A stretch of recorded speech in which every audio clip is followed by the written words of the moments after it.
School, কিন্তু এখনো পর্যন্ত সরকারি সুযোগ সুবিধা থেকে বঞ্চিত এবং যারা শিক্ষকেরা রয়েছেন 7 জনের বেশি শিক্ষক তারা বেতন পাচ্ছে না। কিছু শিক্ষকের সদিচ্ছায় এখনো স্কুল চলছে। যারা শিক্ষকেরা এখন রয়েছেন এই স্কুলে তাদের কি বক্তব্য শুনুন।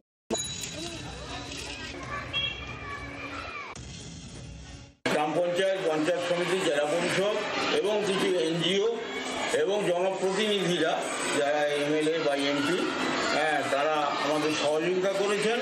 বিভিন্ন সময় এই বিল্ডিং তৈরি করার ক্ষেত্রে সহযোগিতা করেছেন, ওয়াটার সাপ্লাইয়ের ক্ষেত্রে সহযোগিতা করেছেন। সেইভাবে আমাদের চলছে। আমরা এখনও পর্যন্ত আজকে 2025 সাল, আমরা এখনও পর্যন্ত সরকারি অনুমোদন পাওয়া সত্ত্বেও কিন্তু অর্থনৈতিক অনুমোদন না থাকার জন্য আমরা বিনা পারিশ্রমিকে আমরা এখানে কাজ করে চলেছি। যত দ্রুত এই সমস্যার সমাধান করা যায়, শিক্ষকেরা যারা রয়েছেন তারা যেন বেতন পান, সমস্ত সুযোগ সুবিধা যেন স্কুল পায়, এমনটাই চাইছেন শিক্ষকেরা। যারা সদিচ্ছায় এই যারা পড়ুয়ারা রয়েছেন তাদেরকে পড়াচ্ছেন এবং এই স্কুল প্রথমে সরকারি অনুমোদন পায়নি, তার জন্য মামলাও হয়। 2004-এ সরকারি অনুমোদন পায় স্কুল, কিন্তু এখনো সরকারি সুযোগ সুবিধা থেকে বঞ্চিত রয়েছে প্রত্যন্ত এলাকার এই স্কুলটি, যেখানে শিক্ষকেরা স্বেচ্ছায় আসছেন, পড়ুয়াদের পড়াচ্ছেন, কিন্তু তারা এখনো সরকারি অনুমোদন পাওয়ার পরও এখনো পর্যন্ত তারা বেতন পাচ্ছেন না। শতাধিক পড়ুয়া, 7 জনের বেশি শিক্ষক এই স্কুলে রয়েছে। সুন্দরবন উন্নয়ন মন্ত্রী বঙ্কিম হাজরা এই মুহূর্তে আমাদের সঙ্গে টেলিফোন লাইনে রয়েছেন।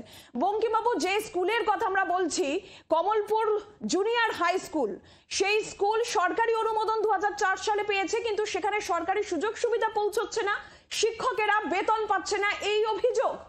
কিন্তু স্টাফেদের কোনো বেতন অনুমোদন হলো না, কারণ তারা তখন যে term and condition fill up করেছিল যে আমাদের স্কুলটাকে অনুমোদন দেওয়া হোক, এবং সেই জায়গাতে তখন যিনি প্রেসিডেন্ট ছিলেন সেই সময় এই ঘটনাটা ঘটে। চলে গেছে আজকে 72 সাল থেকে অদ্যাবধি। তারা বহু জায়গায় কেস কাটারি ইত্যাদি বহু নেতার এতে গেছে। স্কুলটা যখন চলছে দেখছি টানা আমি প্রায় 4.5 বছর আমার যেটুকু আমি অনারিয়াম পেতাম ওদের প্রত্যেককে 2000, 1500 যারা পিয়ন তাদের 1500 করে টাকা দিয়ে আমি 4.5 বছর চালিয়েছিলাম। পরবর্তীকালে ওনাদের বললাম এইভাবে আপনারা অ্যাপ্লাই করুন। ওনারা যাদের ওদের স্কুলের মধ্যে একটা শ্রেণী আছে, গ্রুপ আছে, যারা ওই করঞ্জলি কাউকে টাকা দিয়ে তাদের নাকি কথা দিয়েছিল তাদের স্কুল যেখানে অ্যাফিলিয়েশন হয়ে গেছে তখন তাদের বেতনের ব্যবস্থা করে দেবে। এখনো সেইভাবে চলছে বাবু। এই রিসেন্টলি সবুজ সংঘ, তাকে আমি রিকোয়েস্ট করেছিলাম যে ওদের এবারেও আমি পুজোর সময় টাকা দিয়েছি ওদের, আমি তাদের বলেছি যে টিচাররা দায়িত্ব নিয়ে রেসপন্সিবিলিটি নিয়ে কাজকর্ম করে এবং ওই সেন্টারের রেজাল্ট ভালো হয়। ওরই পাশে ইন্টিগ্রেটেড মডেল স্কুল আছে, তখন এদের ভাবা উচিত ছিল প্রবঞ্জন বাবুরা বা লেফট সরকারে যে সেই যখন মডেল স্কুল এখানে হতে চলেছে তখন কেন ওইখানে ওই 8 ক্লাস স্কুল চালু করার কি দরকার ছিল। অর্থাৎ সেই জায়গাতে দাঁড়িয়ে আর টিচাররা কি কমপ্লেন করছে না করছে এটা আমি করতে পারে কেউ, অনেকে রিটায়ার হয়ে চলে গেছে, অনেকে আছে, এই অবস্থায় চলছে। অনেক ধন্যবাদ কথা বলার জন্য। স্থানীয় বিজেপি এবং তৃণমূল নেতৃত্ব কি বলছেন এই ঘটনা শুনুন।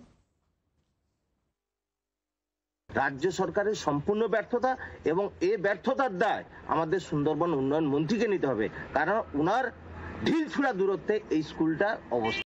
এর থেকে তৃণমূল কংগ্রেসের সম্বন্ধে আর কি বলি বলুন তো? এডুকেশন ডিপার্টমেন্টটা একদম শেষ।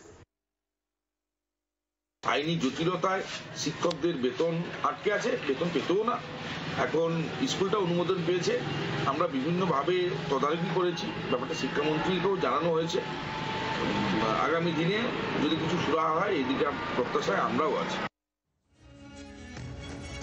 নিরঞ্জনা, এবার আমরা গতকাল সল্টলেকে যে ভয়াবহ দুর্ঘটনা হয়েছে